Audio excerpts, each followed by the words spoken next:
Nghe chào tất cả mọi người nha, nghe mình nói rõ không? Alo alo.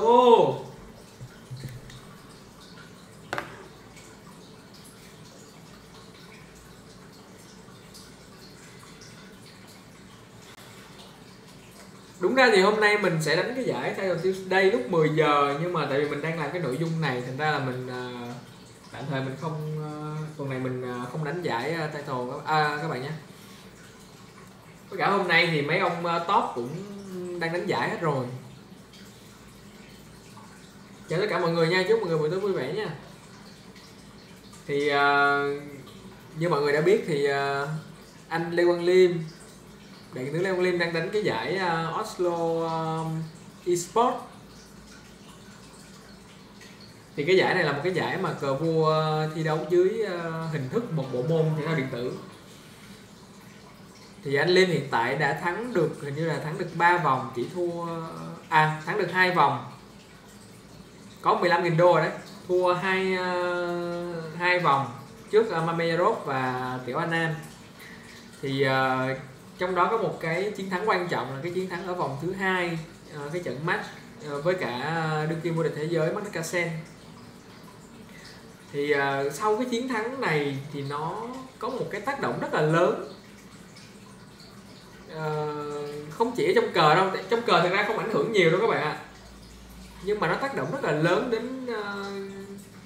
đến các bạn mà nghiệp dư hoặc là bán chuyên nghiệp á, và những người chưa biết về cờ. Nó có một cái tác động cực kỳ lớn. Các bài báo là thay nhau giật tiếp, rồi thì tung hô anh Liêm, cũng như là có những cái nghi ngờ trước sức mạnh của Carlsen. Thì hôm nay mình sẽ cùng nhau xem lại cái video ngày 2. Mình sẽ cùng xem lại cái video ngày 2 để mình có cái nhìn gọi là khách quan nhất các bạn ạ. Mình đã xem sơ sơ rồi, mình xem sơ sơ qua rồi.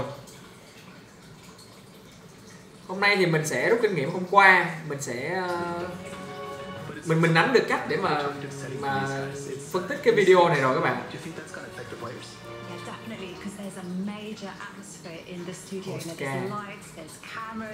Bài này cũng là IM các bạn, IM mà IM nam nha, không phải là WIM đấy các bạn. IM tính theo chuẩn nam đó nha.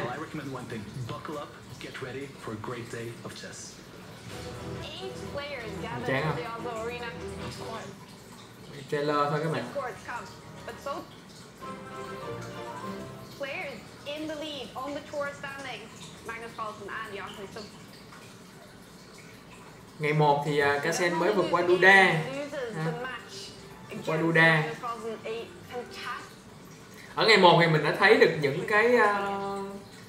những cái biểu cảm đầu tiên của các kỳ thủ khi mà đánh cờ dưới một cái hình thức esports như thế này. Nó có khó khăn, nó cũng có những cái gọi là thú vị riêng. Cái này là ở đây.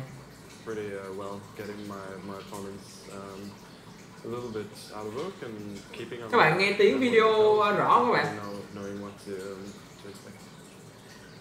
Magnus Carlsen, he admits he will try to surprise his opponents. Today he is up against Liam Le, and let's hear now from Liam Le. Is he expecting some shenanigans from Magnus? Này đang phỏng vấn anh Liam. Liam Le, you said yesterday you had to prepare well to beat Magnus. Have you prepared well? I think so. Did you see Magnus's move yesterday with his F3 opening? Yeah, I'm hoping he could do the same to me today. Yeah, because I was wondering, do you expect him to do something crazy like this? I mean, objectively he's so strong that he can basically play anything and maybe still get a playable position or still beat people, so I expect everything. A lot of people thought it was a little arrogant to play such openings. What do you think about that? Nah, I think he was just having fun, and obviously that's just the first move, and the rest of the game he played pretty well. So, I mean, I'm still hoping he could do the same because I would have really good chances in that case. But không, anh video nó chỉ cần phán thoảng là được rồi, anh muốn cho nó có tiếng. Prepared for an F3 opening? nghĩa là anh đang bật to ở bên này để anh nghe được tiếng Anh, nhưng mà anh lại không muốn nó át cái tiếng của anh ở trong stream thì mình mới làm react được. Còn nếu như mà tiếng nó mà to quá thì nó sẽ không làm react được.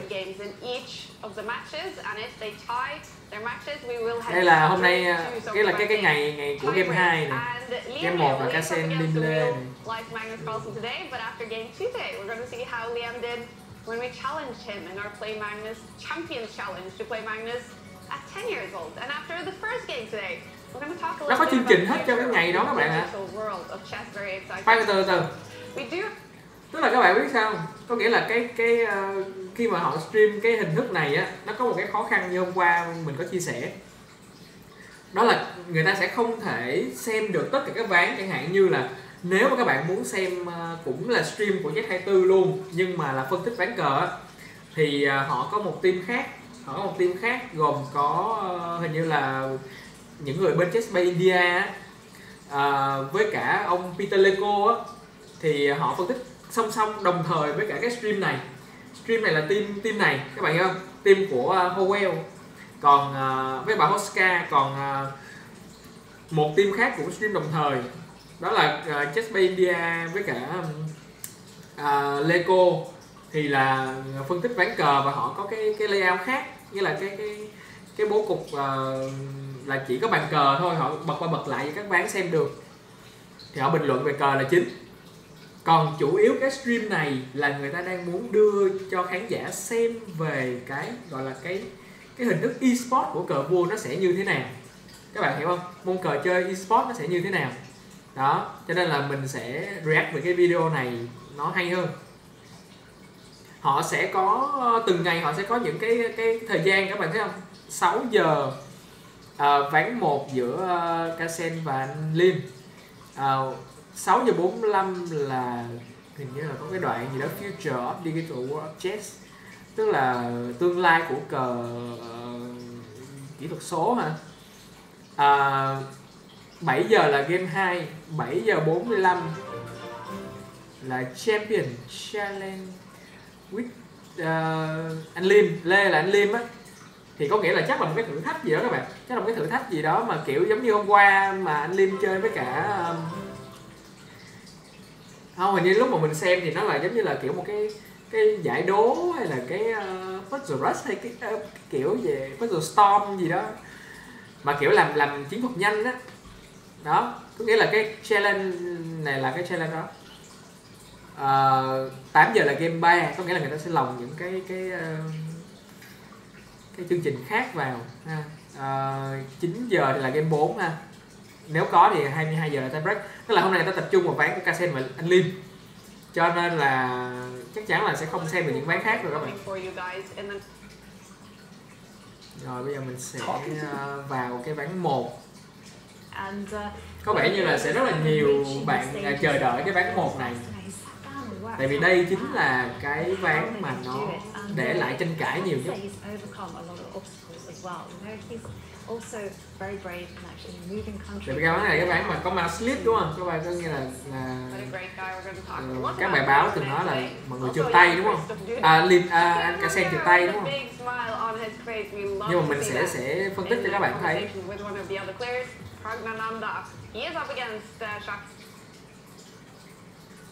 But it's actually more famous as a historical value that started. Đây. Well, there is an arbiter in the room. Ông như mới uống rượu xong. Finally entered the Oslo Esports arena, and the arbiter will have been talking to players. Mà kiểu các bạn ạ. I think he apologizes for. Không biết các bạn có để ý không hay là các bạn chỉ xem cờ không? Bật lại cho các bạn xem. Đây. Hướng đi từ phía sau cánh gà đây. 2 ok. He has been feeling under the weather leading up to this. Actually been sick. Yeah, not feeling 100% Magnus Carlsen, and yeah, that didn't affect his play play yesterday, but it is hard to play chess when you're not fully there, and when your mind, I'm sure we'll see. In the Oslo Esports. Đây. Well, there is an arbiter in the. Này các bạn nhìn kìa. Các bạn nhìn cái tướng đi và cái biểu cảm của ông xem. Có nghĩa là nó đang thể hiện một cái sự phải là cái sự tập trung, cái sự hào hứng đánh cờ các bạn. Này như mới say xỉn xong hay gì á. Nhìn kiểu nó hơi gọi là the Oslo Esports arena, and the arbiter will have been talking to the players to let them know. And kiểu mệt mỏi và kiểu hơi chán chán các bạn, đúng không? Các bạn cứ nhìn, các bạn cứ theo dõi cái biểu cảm và xem là cái cách ngồi hơi kiểu chán chán. The Oslo Esports Cup. The match between Magnus Carlsen and Liam Le. Magnus was the white pieces in the first rapid game. No surprise. Có nghĩa là tôi vào tôi vẫn đánh cờ, tôi vẫn đánh như một kỳ thủ chuyên nghiệp, như một nhà thế giới, nhưng mà tôi thấy không hào hứng lắm. Nói thẳng này, tôi thấy không hào hứng cái giải này lắm. Mặc dù cái giải là do công ty tôi tổ chức đấy, nhưng mà tôi talking about mouse slip, a lot of people actually thought that Magnus's won F3. Ván đầu tiên thì Carlsen cầm trắng, Liam cầm đen các bạn nhé. And somehow by some serious mouse slip. Exactly, you know, where you can kind of click on the square, right, and maybe accidentally, you know, use your pawn and then woo, mistake. But no, Magnus had it all planned out. Yeah, we have seen mouse slips throughout the tour, especially last season. Actually, here we do see. Vào giải hay sao? Bấm vào giải. The board is not up right now. Giao diện này của trái 24 đúng không các bạn? Slips in the past, but Magnus, he's so experienced these days with the mouse. He plays so much online chess. It's unlikely that we'll see that again. So he just pushed the board for this king there. Very flexible. This is still very well known stuff. And now, after Black develops his knight, White needs C4, B3, C4. C4 to push forward here. Những cái bước đi mà mình thường thấy.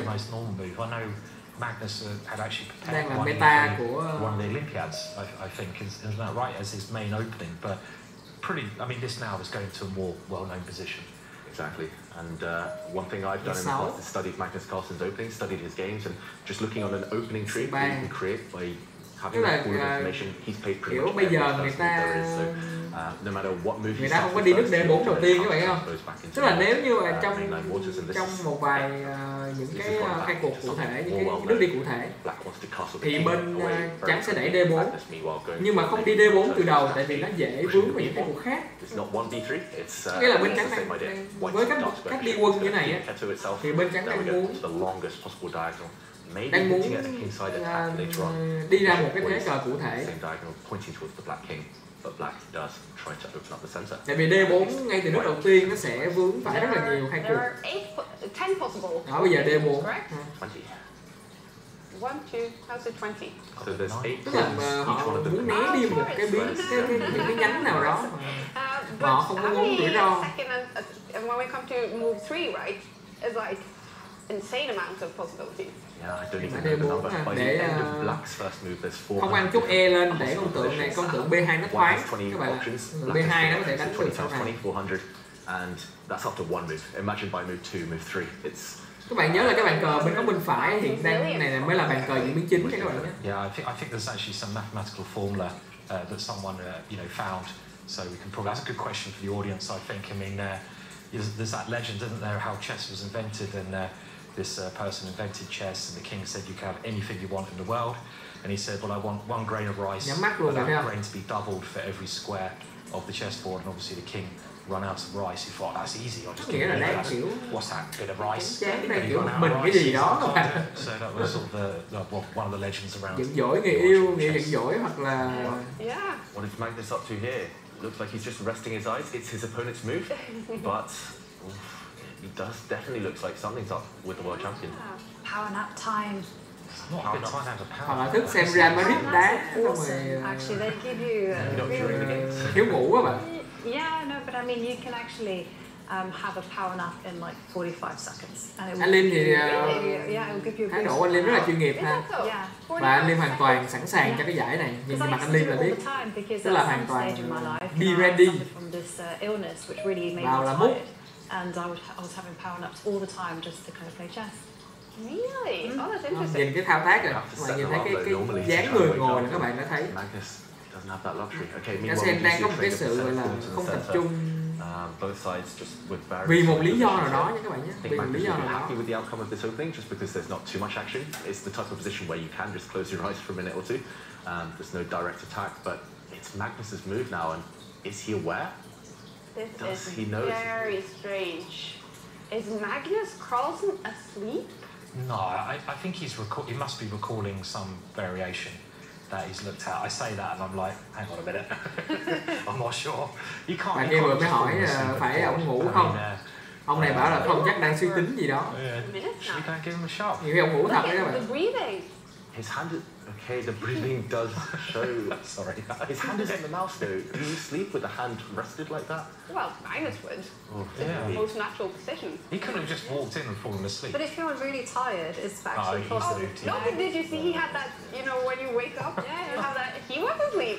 And when you get older, you tend to fall asleep doing things. Theo như cảm giác của mình. You know the other feeling when your head dips. Mệt thì có nghĩa là có thể nha, mệt có thể nhưng mà hoặc là ông đang khó chịu vì một cái gì đó. Cái thái độ này là mình cảm giác đây là một cái thái độ khó chịu. Có một cái gì nó đang không được như ý và khiến ông khó chịu. One is the most simple, castling the white king to safety, which he did eventually play. Another one was maybe developing the white queen, but okay, he castled and now he has perked up, avoiding. Tại vì các bạn hiểu là khi mà người ta mệt, nghĩa là chẳng hạn như khi các bạn mệt, các bạn sẽ có một cái động thái là sốc lại và cảm giác như là các bạn. Tức là nếu như thực sự là cái giải này quan trọng các bạn mà các bạn muốn đánh một cách nghiêm túc nhưng mà các bạn mệt thì các bạn phải có những cái động thái nó sốc lại và những cái động thái gọi là nó thật là nghĩa là làm cho cái trạng thái của mình nó tốt lên, nhưng mà không từ những cái bước đi, từ những cái hành động ông đang thể hiện là ông muốn đánh. What's the most famous? Well, I know there was a soccer match with Magnus and Anand. He had some images of Magnus falling asleep. Yeah, I mean, I remember that one, and I remember Anand was just like looking at this. Nhiều khi các bạn biết không? Nhiều khi chưa chắc là cái giải này là ông đã muốn tổ chức. Tại vì mang tiếng là công ty Play Magnus làm, nhưng mà không phải là chỉ là ý của ông không nha. Công ty nó là một tập thể, nó là một tổ chức. Thành ra là ý của tổ chức nó cũng quan trọng. Nhiều khi ông không muốn đánh kiểu này, nhưng mà bây giờ những nhà đầu tư chính hoặc là những cổ đông chính họ muốn chẳng hạn, ví dụ như vậy. Mình ví dụ thôi nha, không phải là có thật, chưa kiểm định nha các bạn. Mình đang giả dụ là nó có những cái tình huống đó thì kiểu bây giờ chẳng lẽ mình không đánh, đúng không? Bây giờ chẳng lẽ mình không đánh, công ty của mình làm to kind of create open lines for the other rook to land on in the center of the board. So a bit of a strange one, I've got to say. I think black should be fine here, but black does have a problem with his bishops. Black's bishops lack kind of scope here, they lack open diagonals, and meanwhile the black queen also needs to move out the way to connect the black rooks. So very symmetrical, should be balanced, but some small details. Cái trận này anh Linh đánh tương đối là lạ các bạn. Với cách bố trí này không thường, hiện tượng sẽ bố trí ở B7. Nhưng mà cái việc bố trí ở D7 này nó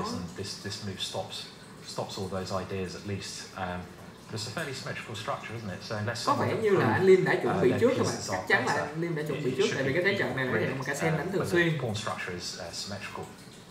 Và không những Casen mà những cái cao thủ thế giới đều đánh cái thế trận này rồi. Có vẻ như là đây là một trong những cái trận mà anh Lim đã chuẩn bị trước, bố trí tượng ở D7.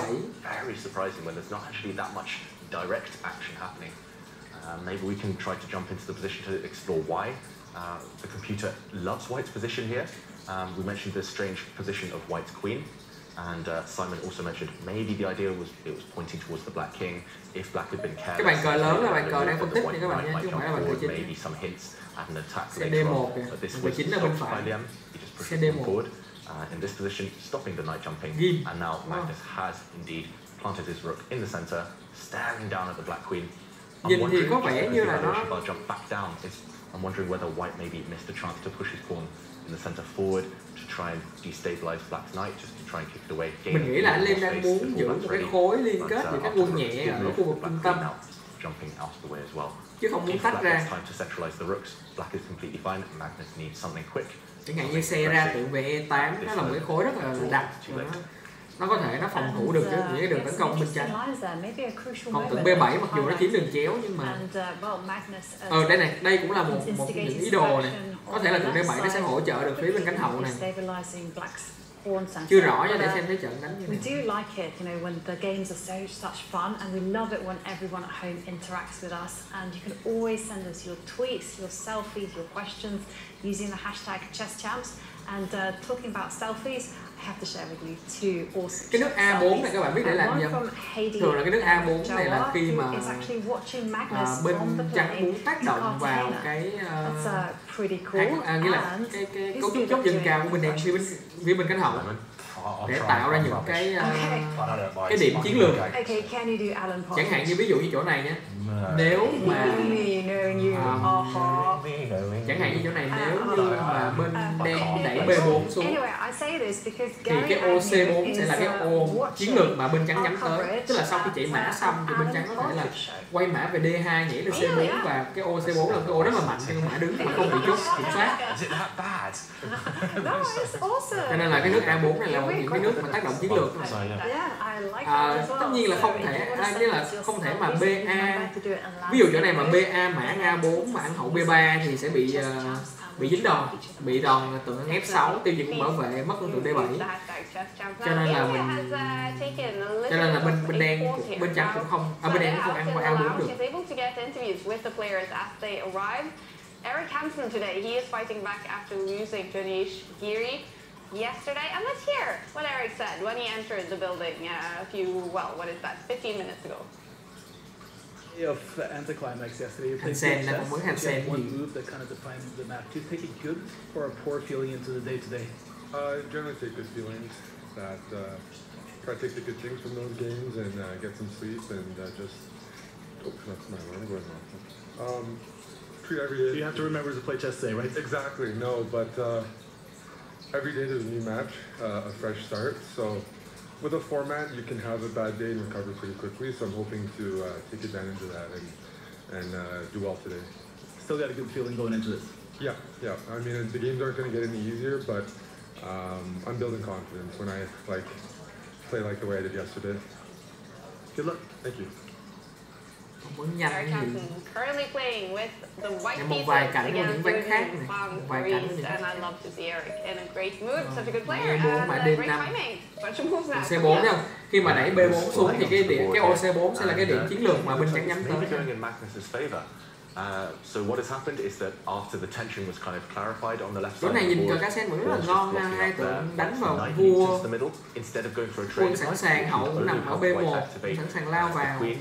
Instead, the he's trying to use the black knight in the center of the board just to kind of stop white's active plans. But this last move by Liam is an offer of a pawn sacrifice. He's allowing Magnus to actually capture the black knight in the center of the board with white's bishop, white's rook at the bottom as well, also eyeing up that square. So white can win a pawn, but it will come at the cost of a bishop and knight trade, and black will then have the bishop pair. So the position will open up, maybe in black's favor, because the bishops love open lines. So big moment now for Magnus. Is he going to capture the black knight in the center of the board with the bishop? It's quite likely we'll see that. Các bạn có câu hỏi gì hay là có cái ý kiến gì các bạn có thể chia sẻ ở phần bình luận với mình nhé. Về cái video này, về cái chiến thắng của anh Liêm cũng như là những ván đấu khác, những đối thủ khác. And he'll be looking for active ideas because he does have a small time advantage. He has a healthy position, and still the critical moments are ahead. Okay. The other matches going on, we see in two of them actually, the bars have started moving. The bar is liking it for Anish Giri against young Christoph Duda. He was quite upset yesterday after losing to Giri đâu có phải bắt buộc đeo cái tai nghe to này đâu các bạn. Để cái tai nghe nhỏ, tai nghe cá nhân rồi. In the game between Eric Hansen that we just heard from and Jürgen van Vries, bar slightly over to the Dutch youngsters side. He also lost yesterday, fighting for a comeback today. We do have a rook move on the board. Anh Liêm bỏ luôn chốt D5 để phản công các bạn. Để hai ngôi tượng có thể bung lùa. I was shocked actually. I was not expecting that at all because it kind of it determines the position. Suddenly the position has changed its nature. Bây giờ nếu mà sen D8 thì xe D8 thì bên đen sẽ lời tem ra sen và ấn tượng nó vẫn tấn công một chút B3, cờ vẫn rất khó chịu với bên trắng mặc dù lời chốt. Giữ được chốt nhưng mà sẽ chịu cái nghĩa là bên đen sẽ có cái ưu thế động á, có nghĩa là cái ưu thế mà thế trận ấy. Có không gian, có hai tượng, cột, có đường chéo và liên tục gây áp lực vào nếu như đánh mà không giữ được thăng bằng thì dễ thua lắm. I mean, you know me and my bishop as well, Simon. I'm really hesitant to ever part with the bishop, even if you can win a pawn in the process. The computer might say +1 because white is a pawn up, but at least it's much easier for black to play now, and that's why Magnus has paused. Black's plan is simple. Black actually wants to trade off everything, which is not really intuitive when you're a pawn down, but if black does trade everything off, look at black's light square bishop, it's unchallenged, and it's pointing indirectly towards some of white's pawns over there on the queen side, on the left side. So if we see a trade of rooks now, not sure what else Magnus could be thinking about. Maybe he's going to push a pawn to attack black's queen. But no, we get the exchange of rooks did happen, and now Magnus has some serious questions to answer. How is he going to protect để giữ chặt trong chút B3. Thì quân trắng sẽ hình thành một cái khối liên kết mã F3, mã D2, chút B3. Taking steps back, it doesn't feel right for Magnus. Nói chung là bên trắng phải chấp nhận là quân mình đứng thụ động hơn bên đen để mà có thể giữ được cái ưu thế tỉnh, đó là quân chốt lời ha. Yeah, he just needs 2 moves now. He needs to move the queen out the way. Mã về D2 có thể bảo vệ B3, có thể lên C4 chừa chỗ cho hậu E4. Surprised we didn't maybe see a pawn push attacking black's queen, but after a trade of rooks and the knight jumping back, I'm expecting Magnus now, if he's given time to move his queen forward, for example, hậu lên được. To move his queen forward and then hậu E4 cũng được các bạn.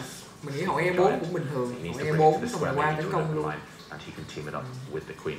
Có nghĩa là nếu như mà như người ta phân tích là nếu như mà bên trắng có thể lên hậu và ra xe thì bên trắng sẽ cân bằng lại được về cái thế trận, dẫn tới là bên trắng sẽ ưu thế cho lời chốt.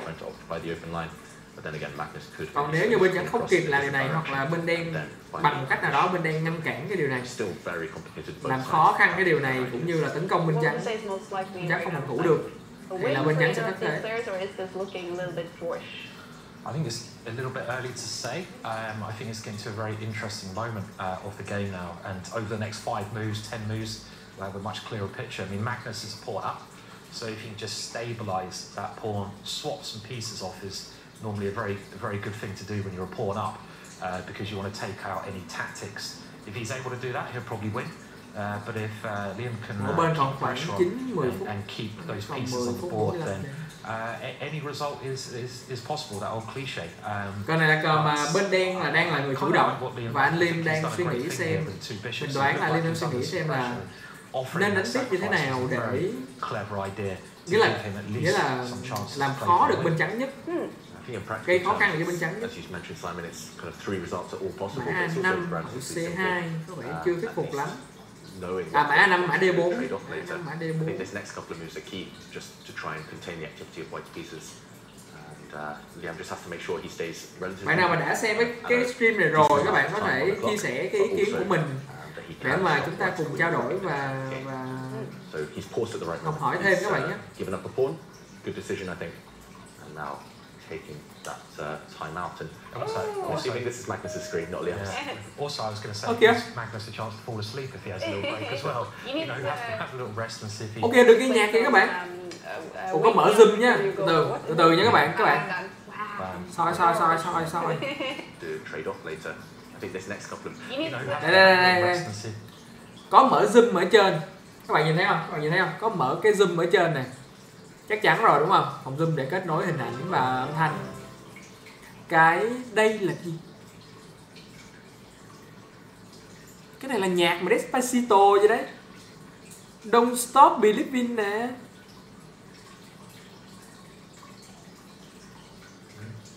À là cái này là để nghe nhạc các bạn. Mình mới cũng thắc mắc là tại cái tai nghe để làm gì, hóa ra bây giờ mình biết cái tai nghe đó để nghe nhạc các bạn. Có nghĩa là hoàn toàn có thể lựa chọn. Đây là các bạn nhìn cái viền xanh này, có nghĩa là cái màn hình này đang được share screen. Các bạn nhìn thấy không? Các bạn nhìn thấy cái màn hình xanh, cái viền xanh ở xung quanh cái màn hình của Magnus không? Có nghĩa là cái màn hình này là đang được share screen, cho nên là chắc chắn là không có chuyện là vào chat bay để mà mở lên mà phân tích đâu các bạn nhé. Thì giống như là kiểu người ta đánh xong trong thời gian chờ người ta có thể nghe nhạc. Tại vì tất cả cùng đấu ở hội trường cho nên là các góc máy quay rồi mọi thứ nó đều rất là chặt chẽ ha. Cho nên thành ra là họ có thể thoải mái sử dụng. Tất nhiên là các bạn không thể dùng để mà vào Facebook để mà chat chít, hoặc là các bạn không thể chơi game online, tất nhiên rồi đúng không? Trong khuôn khổ cho phép thôi, nghe nhạc, giải trí thư giãn thôi. Cái này là hình như là cái này người ta gọi là cái gì mà xanh xanh, là cái nghe nhạc mà xanh xanh là cái gì các bạn, mình tự nhiên mình quên mất rồi. Cái nhạc mà xanh xanh này nè, Wake me up before you go. nổi tiếng lắm bạn. Wow, of course. Apparently he's playing a Norwegian super hit song called Để xong rồi quay lại bắt đấu liền. Fire Light.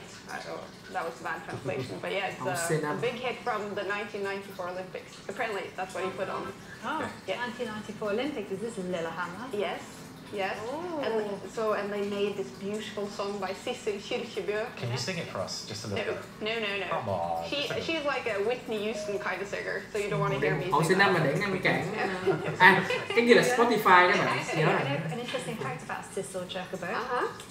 Hậu C5 là để ngăn cản hậu C2. Tức là nếu như mà muốn thì phải qua hậu D1 và nó nằm ngay cái đường ghim, nhưng mà bên cả sen vẫn chấp nhận. She's a jazz singer. Nói chung là khi mà lời chốt rồi thì phải chấp nhận là bên kia hành hạ mình một tí các bạn. Mình đép được xong là mình chùm. Ở Spotify đúng không? Em mới nhớ ra cái tên. Sorry, Kai, I was just looking at the position and this last move surprises me again. Các bạn nào quan tâm đến cái tai nghe có thể search DT770 Pro các bạn. Blade was very clever, just moving the queen, as I think David pointed out. But để mình Google coi thằng này nó là của thằng nào DT770 Pro đó. Yeah, it looks very odd. I guess the idea is the move that I actually mentioned earlier. My first instinct for white was to move the queen the whole way, actually even next to the white king, but that might have allowed the black queen to jump into white's position, to jump to the C2 square. Bây Dynamic, hãng này lạ quá các bạn, hãng này mới. Magnus just wants to keep control of any entry square that the black queen hãng wants to use, but as I mentioned, Simon, so unnatural. Queens feel extremely uncomfortable opposite opponent's rooks, and Magnus is going to have to waste another move later. Cái hãng nó là một cái hãng mới và nó đang tài trợ cho giải đấu này. Những cái thiết bị, những cái camera này chắc mình nghĩ là cũng của hãng đó. Tại vì những cái thằng mà công nghệ mới thì nó sẽ phải kiếm những cái giải này để tài trợ, để mọi người biết nó đến nó nhiều hơn. As we've seen consistently, actually, Magnus never follows the wisdom of the old greats. He's always breaking the rules, playing something that they would not approve of. And here, I agree, it looks ugly, and it does feel like now is the moment to try to punish this move. But I don't see D5 gây áp lực liên tục các bạn. Recentralizes herself. Áp lực liên tục. I mean, I guess that's an anticipation. Cái C1 là chắc chắn rồi, sau đó mã A5 đúng không? Nói chung là phải gây áp lực liên tục thôi, chứ bên trắng mà thoát ra là bên đen xong phim. Knight now in front of the white queen is pinned. It cannot move out the way because the black queen will just capture the white queen. I think it's time for Magnus to get out of the firing line, move that white queen again. Maybe the white rook can finally join the action now as well, but okay, Magnus, he needs to be accurate. Liam, I think he's doing a good job of just making things difficult. Yeah, I think so. And I was just wondering about something you said there, Ivanka, about Magnus breaking the rules and doing things differently. And I'm just thinking what the ghost of Bobby Fischer or the ghost of one of the old world champions would be thinking if they saw the future world champion playing 1F3. Can you just imagine what Fischer would do? I think Fischer would approve. Wouldn't he approve, yeah? I think so, but I think the Soviet ones like Botvinnik would be like, out. Get out. Possibly. There's that expression there, throw them out of the Soviet school if someone plays a cái chữ ở bên cái phần comment ở bên trên màn hình các bạn nhìn có rõ. Mình sợ nó hơi nhỏ. Grandmasters have been thrown out of Botvinnik's chess school for much less than what Magnus did yesterday. Really? And also, seeing Magnus fall asleep, Botvinnik would be having some stern words with the youngster there. But isn't it a little bit interesting if this is some sort of tactic for Magnus to sort of psychologically cut his opponent off? Even the sleeping incident and coming in a little bit late, not put Liam a little bit, off.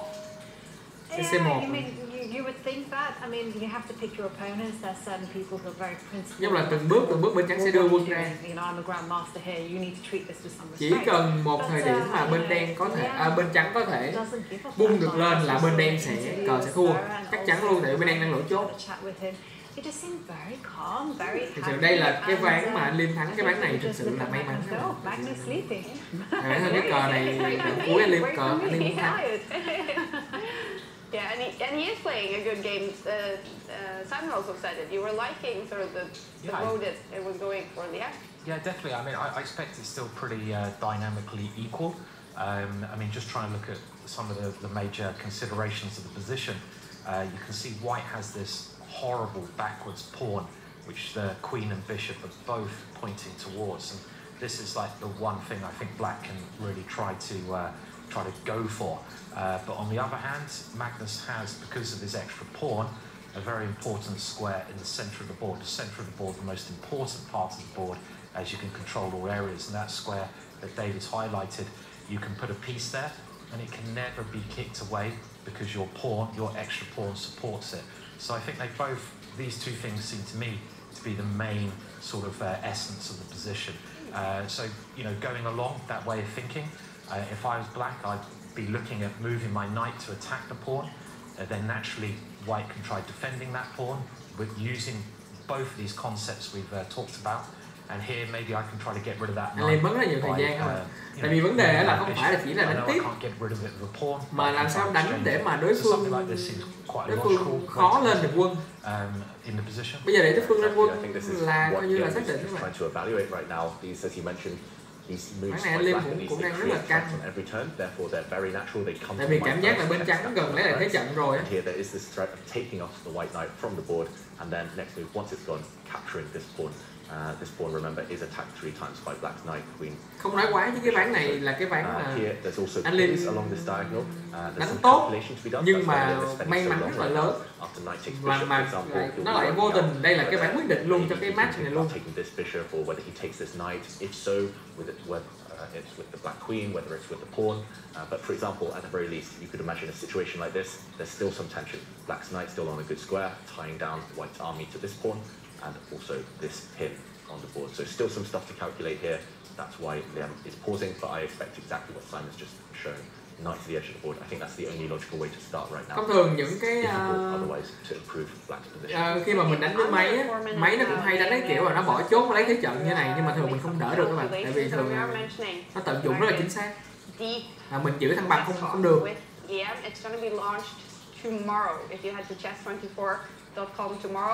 Nhưng mà người khác, người khi mà bỏ chốt xong đánh mà chưa sai một cái thôi là quát luôn các bạn. Anh Liêm đang cố gọi là hạn chế tối đa khả năng lên quân của bên trắng. What is it like? You know, when I went into the interview, I was like, what was it like growing up playing chess in Vietnam? Right. And he shed some light into the difficulties and obstacles that he had to face.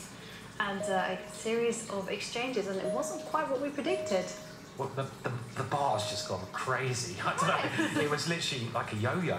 You know, get the yo-yo bar out and swing it. I mean, what's happening there? Yeah. Các bạn nhìn cái nước CB1 nó là một cái nước phòng thủ.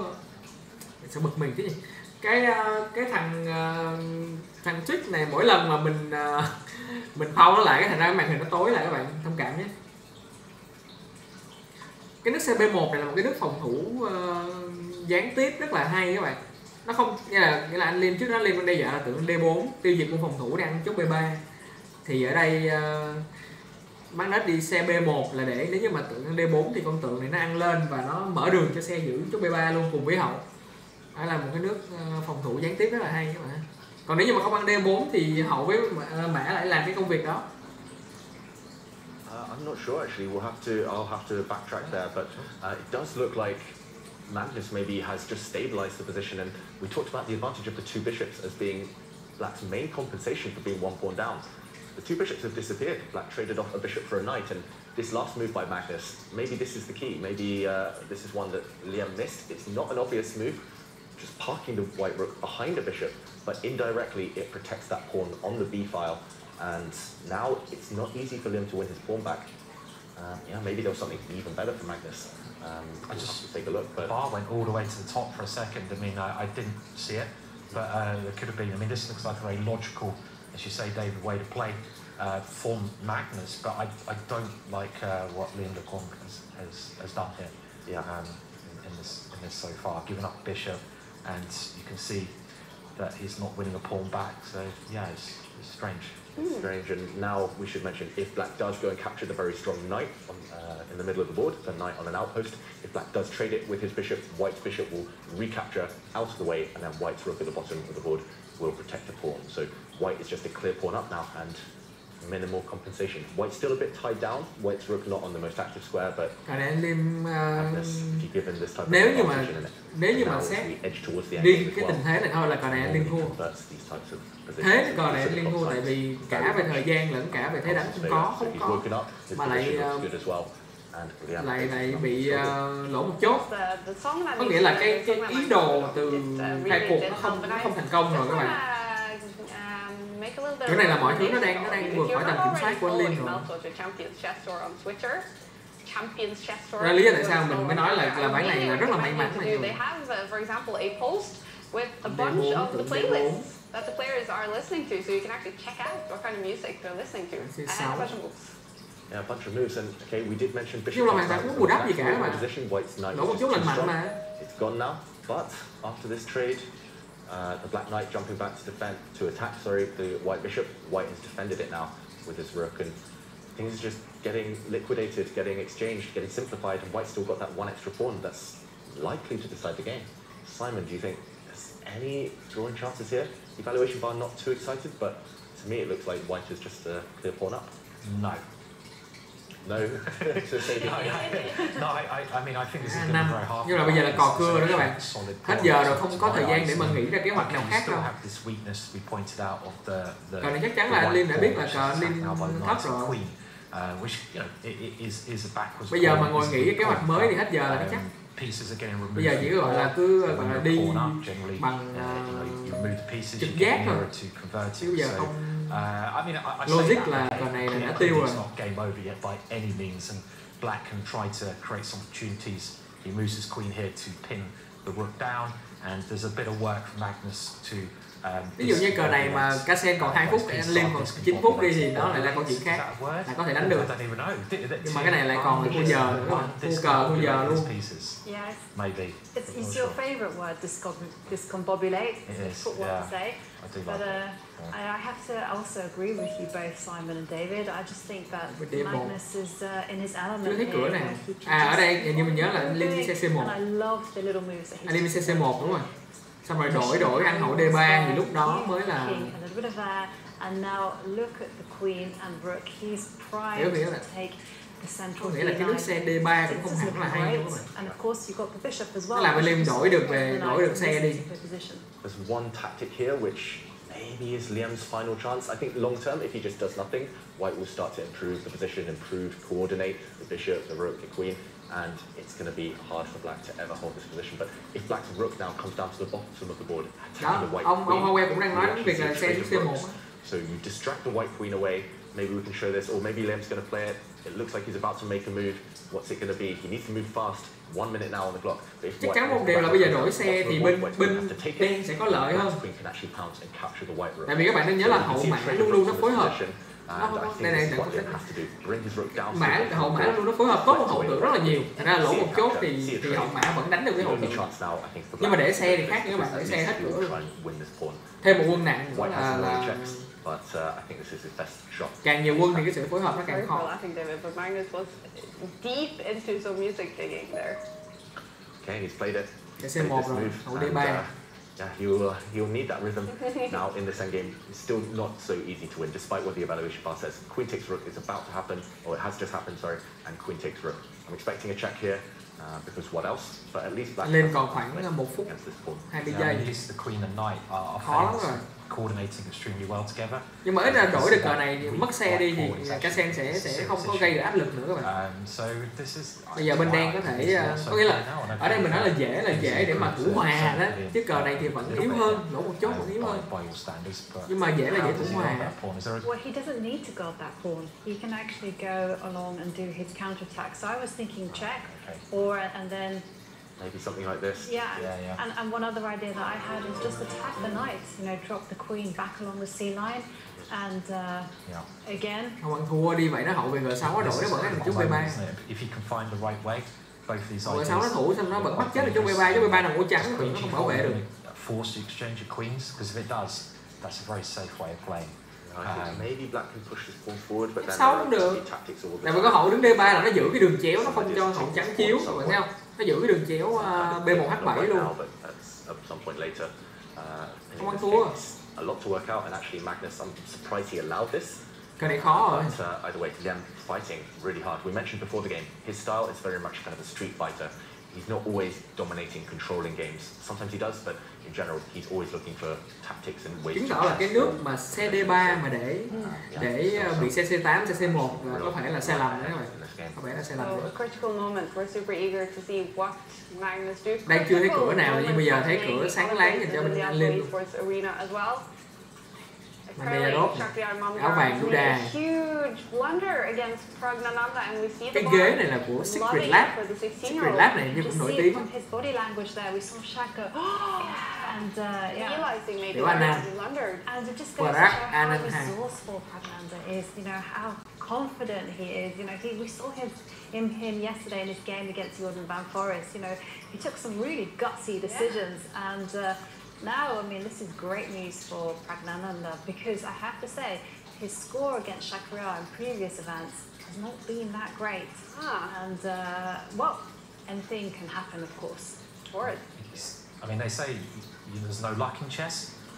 Maybe there's not. You create your own luck, but he was, as you said, yesterday, he was losing 2 games against Jordan. He won both of those games, and here he was losing this game. He may be winning this game now, and he's certainly. I want to know what he's doing, because he's certainly doing something special to turn the positions around. Very resourceful, I guess. Yeah, and I just peeked over at their game just to see where the mistakes were in the game between Prag and Mamajarov, and it's as if he just flicked his magic wand and out of nowhere some crazy tactics happened. He just sacrificed a piece, sacrificed another piece, and he's winning. So he's down, but a big attack for Prag. And normally, actually, we see Mamajarov doing that to his opponents. Normally, he's the one flicking his magic wand and checkmating them. This time Prag, and there we go. He has won the game.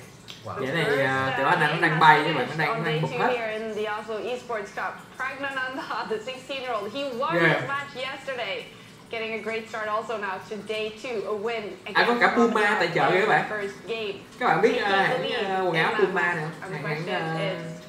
Cái là nó quần áo giày dép. And here we have the answer to that big decision. Okay, so some very quick moves. We did see a check. And the white queen choosing a different square, not one that we mentioned, but also was threatening checkmate on the last turn, teaming up the queen and bishop, and that has been stopped now by Liam. So official white spot does have and kind of the spotlight safe option at some point of using the white queen and going back down to capture black's pawn on the b4. Đại khái là đồ thể thao các bạn. Puma là đồ thể thao. Proceeding, and even if that weak white pawn drops now, white will be a pawn ahead. Cái này bán cờ thì bên trắng đen về F6, giờ là bên trắng đi hậu F8. Bắt chốt G7 nha, dạ chữ bí bắt chốt B4, nghĩa là bây giờ là ít nhất là bên trắng ăn ngược về chốt B4. Bản B3. Sắp đến cái đoạn mà gây tranh cãi rồi các bạn. Lát nữa mình sẽ phân tích cho các bạn xem. Nhiều khi mọi người cứ đọc tin ở những cái trang mà nó không chuyên về cờ, nó giật tiếp xong rồi mọi người truyền tai nhau, thành ra là cái vấn đề nó bị đến tay người thứ 3, người thứ 4, người thứ N là bắt đầu là nó không còn đúng nữa rồi các bạn. Even if Liam defends perfectly, it's only going to be a draw. I think it's going to take a miracle. Bây giờ mình muốn gì mình coi đúng cái video này của họ này, đúng cái cảnh thật này để mình phân tích này. And the white king running away to safety, preempting any checks. Đây nha, sắp rồi nha, sắp đến cái đoạn đáng nói này. Đây. Cái đoạn đáng nói, cái đoạn bắt đầu cho cái sự kiện mouse slip này của Casen là cái thế cờ này. Tức là sao? Ở trước đó là con mã này xuống C1 để dọa chiếu E2 ăn con tượng C3. thì Casen mới né con vua này đi. Và cái thái độ, các bạn nhìn cái thái độ Casen nhìn kiểu như là nhìn qua như này, tức là ổng bị sốc thật, các bạn hiểu không? Nghĩa là ổng không thấy nước mã A2 thật, mặc dù nó rất là đơn giản và gần như là ai cũng có thể thấy được, nhưng trong thực tế trong cái ván cờ trực tiếp trong cái ván cờ của người ta, nhiều khi người ta không thấy, người ta hay nói cờ ngoài bài trong, mà các bạn biết câu đó không? Có nghĩa là cái thái độ này chứng tỏ là ổng sót nước mã A2 thật, và ổng nghĩ là mã A2 xong là thua. Đây là mấu chốt này, ổng nghĩ là mã A2 xong là thua, nên nó mới dẫn đến cái thái độ cái tình huống sau này. Đó, có nghĩa là cái mặt là đang lắc đầu là cái hồi thua play game đó. Các bạn nhìn thấy không? Cái nước hậu E4 nó cùng với cái thái độ này luôn. Cái mặt này không phải là mặt mouse slip các bạn. Cái mặt này không phải là mặt mouse slip, cái mặt này là cái mặt one game rồi. Cái mặt này là cái mặt đã one game rồi. Tức là khi mà ổng không thấy mã A2 từ cái tình huống trước đó, thì ổng mình đoán vậy, tại vì không phải là do ổng nói, thành ra mình không kết luận bất cứ gì, nhưng mình đoán là gì, có nghĩa là ổng xác định là ván này thua và ổng đi nước hậu E4 này giống như kiểu là một cái thủ tục để kết thúc ván cờ luôn. Các bạn hiểu ý mình nói không? Đó, có nghĩa là giống như là kiểu giờ đi hậu E4 để xong rồi hậu E4 thì coi như đầu hàng luôn. Tại vì ổng, các bạn nhìn lại cái đoạn này, cái nước hậu E4 là ngay lập tức là ổng có cái biểu cảm đó luôn. Đây nha. Maybe I'm not sure about that king running away to safety. Mã A2 quay đúng không? Wow, no. Lát thất vọng rồi đúng không? And look at Magnus. He's shaking his head a bit. Did he just miss? Các bạn nhìn đi, ổng quay qua còn trước là khi mà ổng đi hậu E4, các bạn nhìn đi. Ổng quay lúc này cái bàn cờ chưa hiện nước hậu E4. Tức là lúc này nghĩa là ổng đã thực hiện nước hậu E4 rồi và ổng quay đi luôn. Các bạn hiểu không? Nghĩa là quay đi nghĩa là đi hậu E4 xong quay đi luôn. Thì lúc đó một tích tắc sau thì cái bàn cờ điện tử này nó mới nhận tín hiệu và nó đi nước hậu E4. Thì không thể nào đây là một cái thái độ mouse slip được các bạn. Ví dụ như mà là mouse slip thì ổng sẽ phải có một cái thái độ khác, kiểu như là hoặc là kiểu như là ý là một cái sự gọi là không, nghĩa là không biết dùng từ gì, đại khái là một cái thái độ mà kiểu như là ôi trời ơi kiểu vậy á, chứ không phải là thái độ này. Cái thái độ này cái đúng ra là nó phải là cái thái độ lúc mà bị dính nước mã A2. Các bạn coi lại nước mã A2 nhé, đúng là nó phải là cái thái độ lúc mà bị nước mã A2. Đây nha các bạn nhìn, cái lúc mã A2 là lúc ổng bị sót, là ổng bị bất ngờ, nó sẽ là khác nha các bạn nhé. Các bạn xem nhé. Nhìn này, lúc này chưa biết này, lúc này ổng chưa thấy nước mã A2 nha. And the white king running away to safety, preempting any checks. Maybe I'm not sure about that king running away to safety. Nhìn nha, đó. Các bạn nhìn đi, nó vừa tin một cái, có nghĩa là chỗ này các bạn nhìn cái bàn cờ là nó đã nhận, cái bàn cờ này đã nhận cái tín hiệu là lên mã A2. Thì lúc các bạn nhìn mặt ông Casen đi, lúc này ông chưa biết gì luôn. Và khi mà khi mà có mã lên A2 thì ông mới bắt đầu quay đi, tức là ông kiểu trời ơi, ôi trời ơi, đó là như vậy. Nhưng mà cái đoạn sau các bạn phân tích, các bạn nhìn kỹ lại đi. Wow, no. I missed that one as well. I mean, knight A2. And look at Magnus. He's shaking his head a bit. Did he just miss? Đó. Các bạn nhìn thấy rõ không? Ổng quay qua còn trước khi mà nó hiện cái tín hiệu ở trên bàn cờ đi nước hậu E4, tức là lúc này ổng vừa mới thực hiện nước đi và ổng quay qua luôn. Bàn cờ chưa nhận tín hiệu. Có nghĩa là cái nước hậu E4 là cái nước chủ đích của ổng rồi.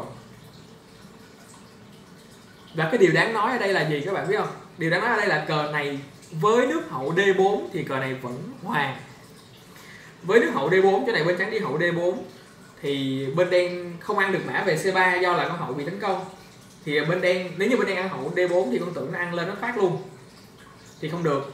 thì bên đen sẽ ăn hậu C3, nghĩa là bên đen ăn hậu qua con tượng. Thì bên trắng sẽ chiếu hòa bằng cách là hậu E4 chiếu, vua về hậu E8 chiếu. Còn nếu như mà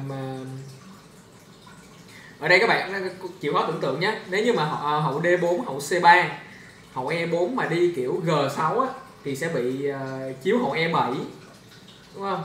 Và có thể chiếu làm sao chiếu F7 lụm lại con mã A2 không được bảo vệ ở đây nè, là nhiều khi là thua luôn á, đen thua luôn á.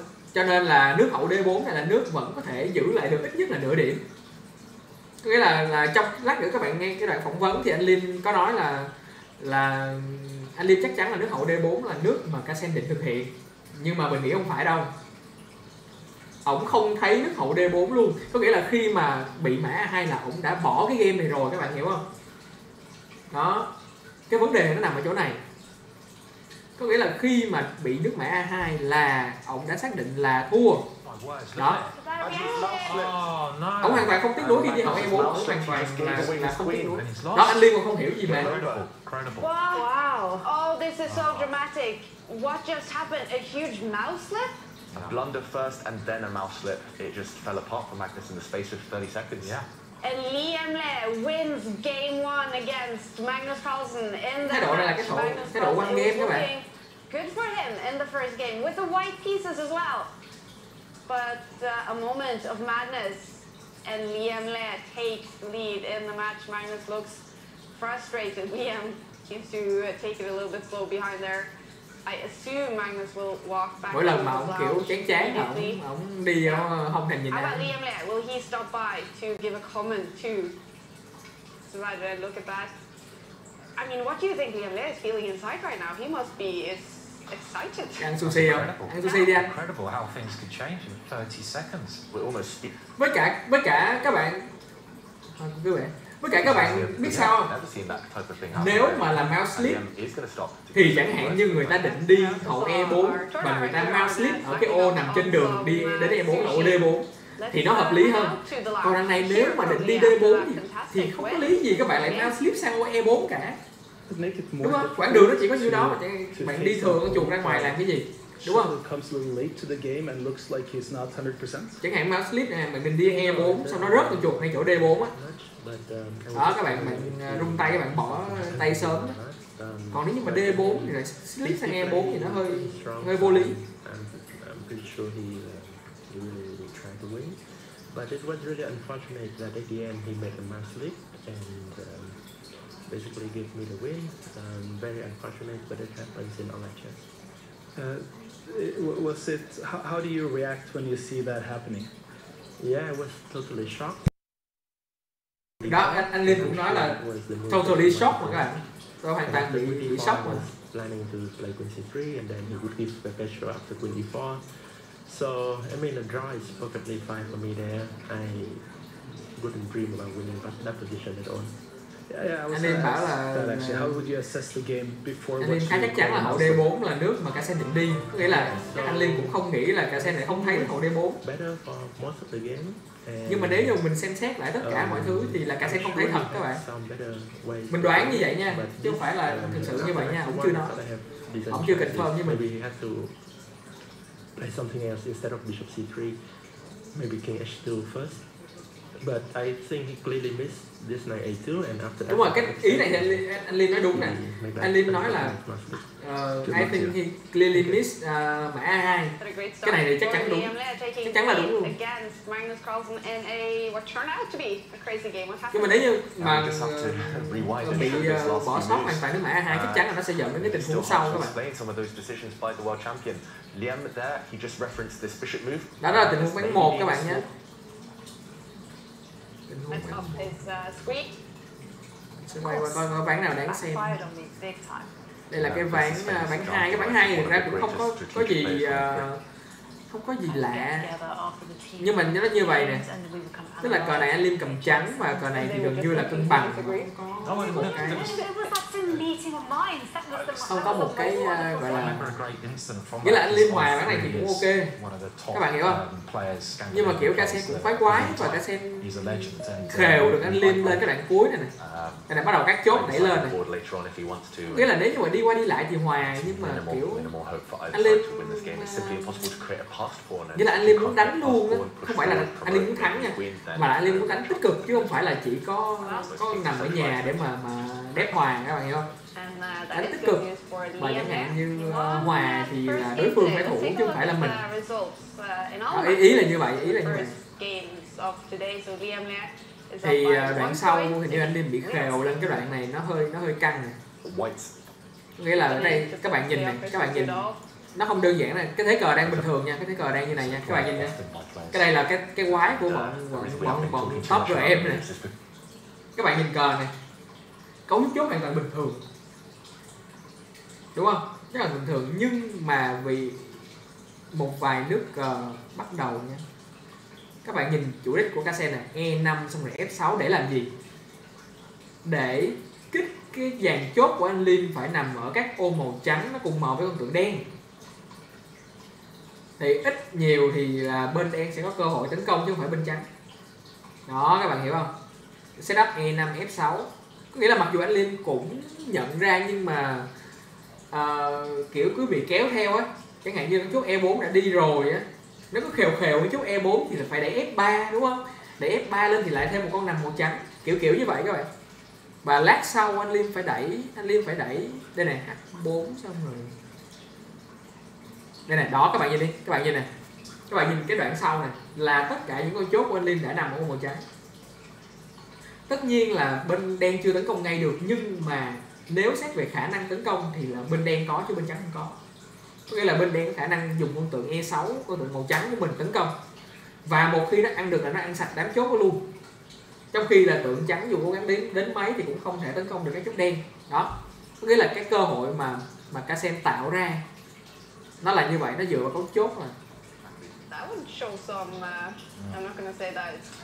But it's gonna show something. Ván này có hòa không ta? Ván này hòa đúng không ta? You capturing the bishop, right? Ván này hòa hay sao? Đoạn. I mean, Liam after 3 games. Nhưng mà Casen cũng không mặn mà gì lắm. With an isolated pawn.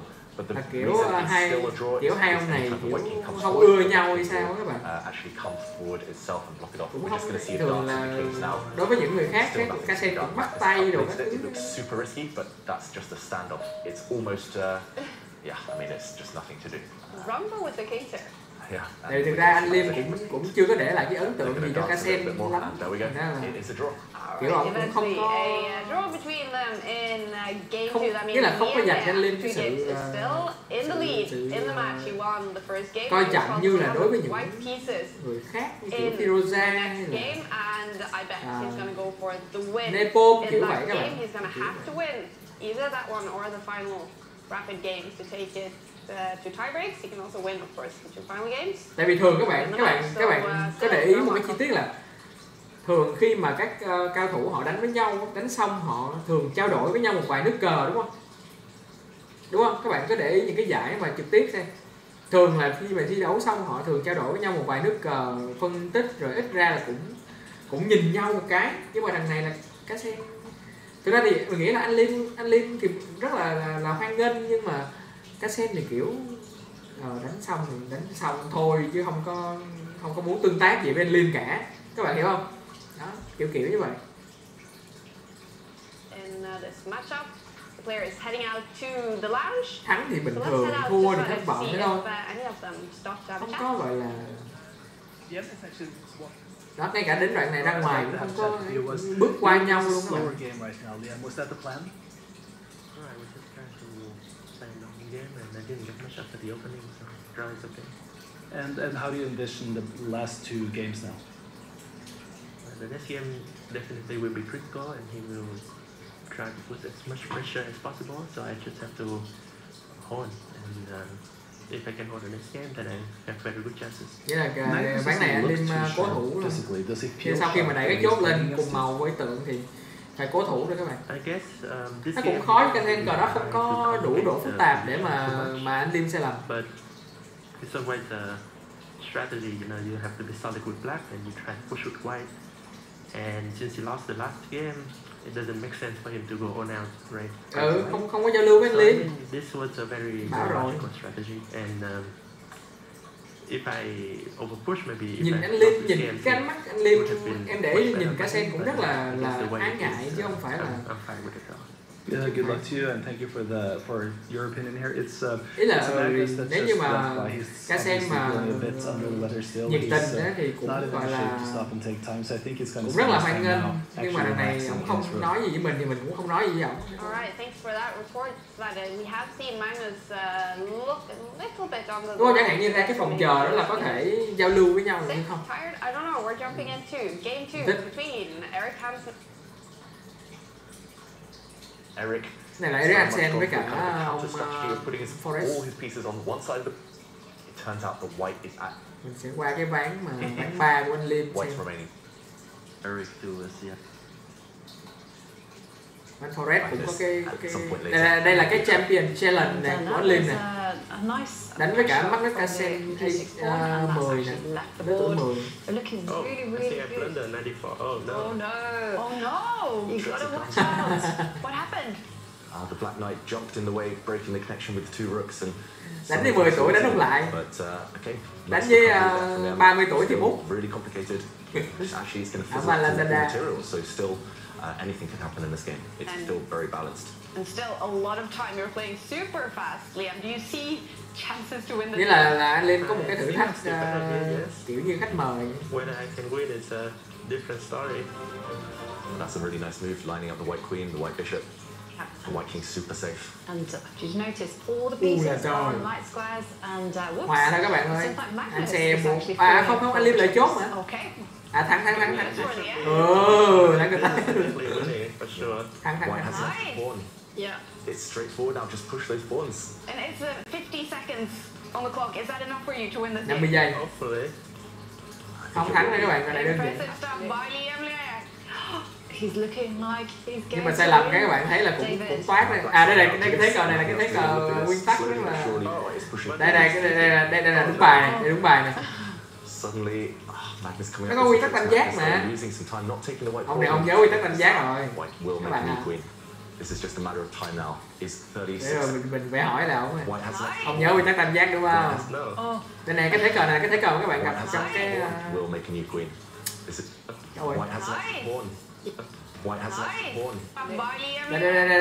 đây. Cái cờ này là cái cờ trong sách giáo khoa luôn đấy các bạn. Đây. Vua E6 là sai. Đi đâu mới đúng các bạn?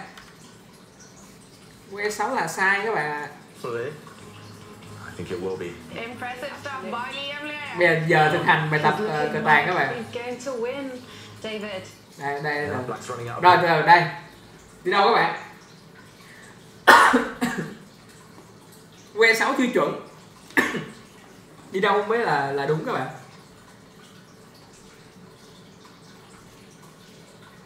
Đây thấy cờ tàng này, bạn nào nắm được cho mình đáp án.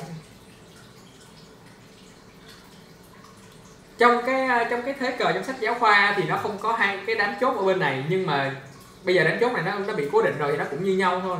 Đánh như anh Liêm thì cũng được, bỏ qua bắt mấy chốt này cũng được, nhưng mà chỗ này là thắng được luôn bằng cách là có thể là nhường cái lượt đi. Có nghĩa là nếu như mà cái lượt đi ở thế cờ này không phải là dành cho bên trắng mà là dành cho bên đen thì bên đen sẽ thua. Các bạn hiểu ý mình nói không? Nếu như mà cái cờ này mà không phải là bên lúc mà chỗ vua F8 này không phải là bên trắng đi mà là bên đen đi thì bên đen thua, thì bên trắng mới dùng cái phương pháp là quy tắc tam giác để nhường lượt đi lại cho đối phương bằng cách là gì? Là vua E4, sau đó là vua F4. Chẳng hạn như nhá, vua E4 nếu như mà đi vua F7 thì bị vua F5, không nói làm gì rồi đúng không? Nhưng mà vua E4, vua E8, vua E4, vua E8 thì vua qua F4. Các bạn hiểu không? Vua F4 thì nếu như mà vua F7 thì vua F5, còn nếu như vua F8 thì vua trắng lên lại E5 và nó ra cái thế cờ này nhưng mà là bên đen đi. Thì lúc đó là bên đen sẽ thua. Đó.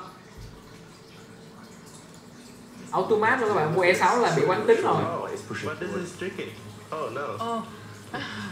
suddenly, Magnus coming up with some tricks. Magnus though losing some time, not taking the white pawn and a style or something. So I got about 10 minutes here. Nhưng mà nó mô phỏng cũng đúng. G-pawn, that would have been same list. Open up. King off. Low arena. Like this. Possibly. Game 4 thì nó không chiếu ván của anh Liêm nữa các bạn. Nó chuyển qua chiếu ván của Hansen với cả những người khác. Vậy nó dành cái 2 game cuối này cho những người khác các bạn. The pieces are a bit stuck. Yes, and let's to win that match. Ok, vậy là anh Liêm chiến thắng với tỷ số là 3-0. Tiểu Anh thắng Mazarov cũng 3-0. Hansen thua cũng với tỷ số là 0-3. Duda thắng với tỷ số là 2-1. Ok, vậy là hôm nay coi như mình đã react xong cái video ngày 2. Các bạn có chia sẻ và cảm nghĩ gì các bạn để lại phần bình luận cho mình sẽ đăng lại cái video này lên YouTube. Các bạn nhớ là đây là cái thể loại reaction, tức là cái cảm nghĩ của mình về video, cảm nghĩ cá nhân của mình. Chúc các bạn xem video vui vẻ và hẹn gặp lại các bạn vào video ngày 3 các bạn nhé. Ok, bye các bạn.